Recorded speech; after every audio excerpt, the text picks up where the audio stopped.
ফ্রান্সের মোরবিহা অঞ্চলের আঞ্চলিক ফুটবলে ঘটে গেল এক নজিরবিহীন ও বিতর্কিত ঘটনা। গত সপ্তাহে অনুষ্ঠিত একটি দ্বিতীয় বিভাগের ম্যাচে অ্যাভেনির দ্য গিলিয়ের ও ইন্ডিপেন্ড দ্য মোর দলের মধ্যকার ম্যাচটি 2-2 গোলে ড্র হওয়ার পরই পরিস্থিতি নিয়ন্ত্রণের বাইরে চলে যায়। ম্যাচের শেষ বাঁশি বাজার পরপরই দুই দলের সমর্থকদের মধ্যে উত্তেজনা চরমে পৌঁছায়। শুরু হয় বাকবিতণ্ডা, যা দ্রুত পরিণত হয় মারামারিতে। পরিস্থিতি আরও ভয়াবহ হয়ে ওঠে যখন খেলোয়াড়দের পাশাপাশি এক অভিভাবকও সংঘর্ষে জড়িয়ে পড়েন। স্থানীয় এক গণমাধ্যমের প্রতিবেদনে জানা গেছে, এক খেলোয়াড়ের বাবা মাঠে ঢুকে তার ছেলেকে রক্ষা করার চেষ্টা করতে গিয়ে হঠাৎ সংঘর্ষে অংশ নেন।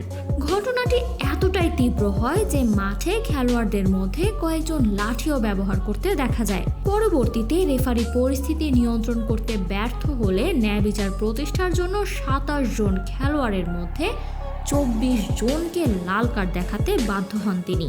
গিলিয়ার দলের 13 জন ও মোর দলের 11 জন খেলোয়াড় লাল কার্ড পান। পরিস্থিতি নিয়ন্ত্রণে নামতে পরে মাঠে নামতে হয় পুলিশকে। প্রত্যক্ষদর্শীরা জানিয়েছেন, সংঘর্ষের সময় উত্তেজনা এবং হঠাৎ আক্রমণের কারণে অনেকেই আহত হন, তবে গুরুতর কোনো ঘটনা ঘটেনি। এমনকি এই ঘটনা নিয়ে গভীর উদ্বেগ প্রকাশ করেছে ফ্রান্সের আঞ্চলিক ফুটবল সম্প্রদায়। এমন সংঘর্ষ যেন আর কখনো না ঘটে এবং ভবিষ্যতে মাঠের নিরাপত্তা এবং নিয়ম যেন কঠোরভাবে নিশ্চিত করা হয়, এমনটাই দাবি জানিয়েছেন প্রত্যক্ষদর্শীরা। Samantha, beyond border sports. আরও আপডেট পেতে সাবস্ক্রাইব করুন আমাদের ইউটিউব চ্যানেল এবং ক্লিক করুন বেল আইকন। ফলো করুন টিকটক ও ফেসবুক পেজে।